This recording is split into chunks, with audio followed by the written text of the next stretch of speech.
তেসরা জুলাই শুক্রবার বিকেল 4টায় চট্টগ্রাম মেট্রোপলিটন সাংবাদিক ইউনিয়ন হলে বাংলাদেশ জাতীয়তাবাদী বৌদ্ধ ফোরাম চট্টগ্রাম উত্তর জেলার উদ্যোগে এক কর্মী সভা অনুষ্ঠিত হয়। উক্ত কর্মী সভায় ইঞ্জিনিয়ার জিতেন বড়ুয়ার সভাপতিত্বে এবং রিগেন বড়ুয়া মুন্নার সঞ্চালনায় প্রধান অতিথি হিসেবে উপস্থিত ছিলেন বিএনপি জাতীয় নির্বাহী কমিটির সদস্য এবং বাংলাদেশ জাতীয়তাবাদী বৌদ্ধ ফোরাম কেন্দ্রীয় কমিটির প্রতিষ্ঠাতা আহ্বায়ক সাথী উদয় কুসুম বড়ুয়া। প্রধান বক্তা হিসেবে উপস্থিত ছিলেন বৌদ্ধ ধর্মীয় কল্যাণ ট্রাস্টের ট্রাস্টি বাংলাদেশ জাতীয়তাবাদী বৌদ্ধ ঐক্য ফ্রন্টের কেন্দ্রীয় সাধারণ সম্পাদক রুবেল বড়ুয়া হৃদয়। সভায় স্বাগত বক্তব্য রাখেন বৌদ্ধ ফোরাম চট্টগ্রাম মহানগর কমিটির আহ্বায়ক ইঞ্জিনিয়ার পম্পম বড়ুয়া শিপন। প্রধান অতিথির বক্তব্যে সাথী উদয় কুসুম বড়ুয়া বলেন, আমাদের স্বপ্ন সারথী মাননীয় প্রধানমন্ত্রী দেশনায়ক তারেক রহমান জনকল্যাণমুখী আধুনিক রাষ্ট্র গঠনে দিনরাত কাজ করে যাচ্ছেন। আমরা বৌদ্ধ সম্প্রদায় মাননীয় প্রধানমন্ত্রীর ভিশন বাস্তবায়নে ঐক্যবদ্ধভাবে কাজ করে যাব। সভায় আরো বক্তব্য রাখেন নীতিশ বড়ুয়া, আনন্দবোধী ভিক্ষু, সমীরণ বড়ুয়া টিটু, উজ্জ্বল বড়ুয়া, সৈকত বড়ুয়া উত্তম, জিকু বড়ুয়া, নন্দন বড়ুয়া, সাজু, সুমন বড়ুয়া, সজল বড়ুয়া, চয়ন বড়ুয়া, পল্টু বড়ুয়া, শ্যামল বড়ুয়া, প্রকৌশলী রনি বড়ুয়া চৌধুরী, সুনাল বড়ুয়া, যিশু বড়ুয়া, অশ্রু বড়ুয়া, অংলা মার্মা, প্রীতিশক বড়ুয়া মিঠু, শৈবাল বড়ুয়া, সাগর বড়ুয়া, শান্তনু বড়ুয়া, সুরঞ্জিত বড়ুয়া, সবুজ, শুভ বড়ুয়া, সুশীল বড়ুয়া, শিটু বড়ুয়া, জনি বড়ুয়া, টিকলু বড়ুয়া, সুজন বড়ুয়া, সমর বড়ুয়া, কল্লোল বড়ুয়া, সুমন বড়ুয়া প্রমুখ। সাহসের প্রতিরোধে যখন স্বৈরাচারের বিরুদ্ধে লড়াই করছিলাম, তারা আমাকে বৌদ্ধ জাতিসত্তার পক্ষে যে সমর্থনটুকু দিয়েছেন, তার জন্য আমি আমার দলের নেতাদেরকে বলতে পেরেছি আমার সাথে কিছু বড়ুল আছে। তো এগুলো তো ইতিহাস, ইতিহাসের সাক্ষী এবং দায়িত্বপ্রাপ্ত আমি একজন জাতীয়তাবাদী বৌদ্ধ ফোরাম। এটার প্রতিষ্ঠাতা বিষয় না, এটা বিএনপিকে বুঝাতে হয়েছে যে বাংলাদেশের সংখ্যালঘু সম্প্রদায় বিএনপি করে। এই ঐতিহাসিক দায়িত্বটুকু পালন করতে বৌদ্ধ ফোরাম এটা ভাঙলো কেন? আমি তো কোনো কারণ বুঝি না। আবার ইচ্ছা হলে যুক্ত হবেন, ইচ্ছা হলে বেরিয়ে যাবেন, সেলের প্রশ্নে আমি আপোষ করতে চাই না। কাদের সাথে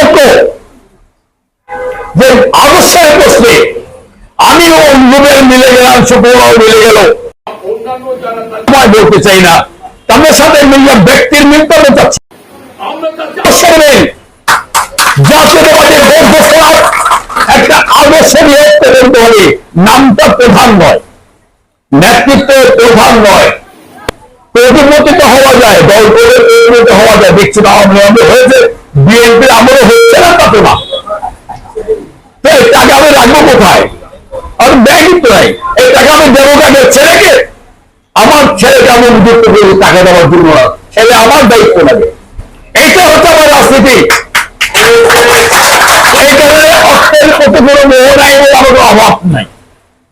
কারণ আমার অভাব নাই এই কারণে, টাকা থাকলে খিদা লাগে, টাকা থাকলে গাড়ি নিয়ে করতে ইচ্ছে করে, টাকা থাকলে বাড়ি করতে ইচ্ছে করে। শুধু টাকা দিয়ে তো হয়, আমার ওই অভাব নাই। আমি আজীবন আমার জীবন এখানে শেষ করতে চাই। ফেসিবাদের বিরুদ্ধে লড়াই করতে করতে আমরা ক্লান্ত হয়ে গেছি। আমরা জানি না আমাদের আগামী দিনের সম্ভাবনা কোন দিকে গিয়ে দাঁড়ায়।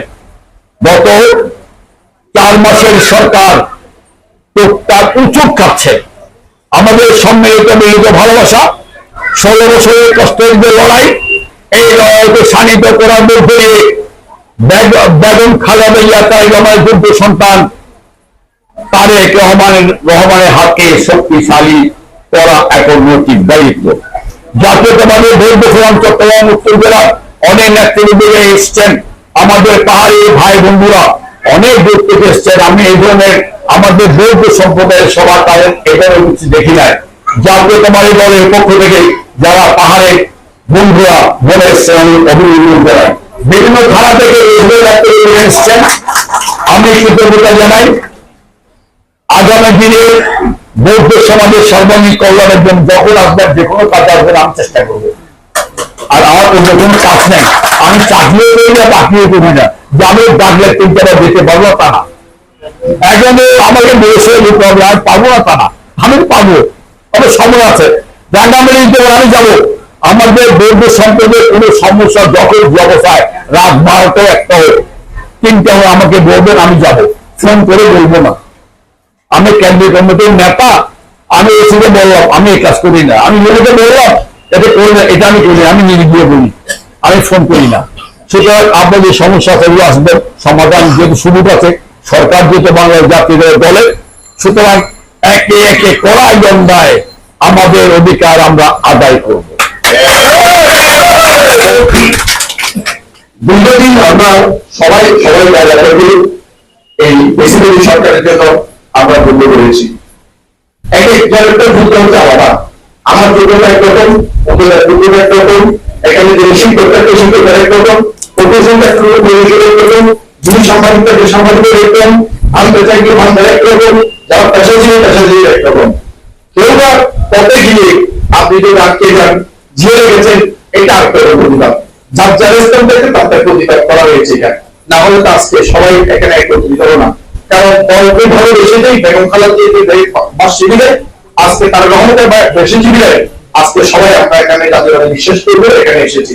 আপনি 300 জন আসনের মধ্যে এখানে 1000 জনের মধ্যে এখানে, তারপর তার রহমানে একজনের আকৃতি দুই রাত্রি দাঁড়ায় হয়ে যায়। আপনার একজন এই বিজ্ঞান ভবনকে মন্দির করছিল, ওখানে আরেকজন মানে ওখানে আমার বিরোধ আছে, ওখানে সৃষ্টি আছে। আমার একজনকে আপনি তো যত করে দেখতে পারেন এরকম, তারও আমাকে দেখতে পাচ্ছেন এরকম আছে, মানে উনি কি তার ভিডিও দেখতে, তারও আমাকে দেখতে পারেন এরকম, আমাকে দেখে কেন? কেউ কেউ সন্তুষ্ট হতে পারবে না। এই জন্যই আমাদের যিনি আজকে অধ্যাপক আছেন, উনি ওনার জায়গায়, উনি এখন মধ্যে স্বাধীনতা প্রাপ্ত উনি শিক্ষাবিদ, উনি ওনার জায়গায় আসতে, উনি তো রাজপথে যাই আমাদের সাথে লাইনের মধ্যে দাঁড়িয়ে উনি করতে হবে না, উঠে যাওয়া পারবে। 3 মুহূর্তে উঠে আসছে, উঠে যাবে, ছাত্রদল করছে, যুবদল করছে, যুবদল করছে, এবং নির্বাহী কমিটির সদস্য বিএনপি করছে। উনি জেল কাটছে, বেগম খালেদা ওনার বাসায় গিয়ে ওনার বাড়িতে গিয়ে সন্দেশ প্রকাশ করে আছে, তারেক রহমান ওনাকে চিনেন, সব থেকে জানেন, তাই ওনাকে তার পরিচয় করার মধ্যে কিছু নাই।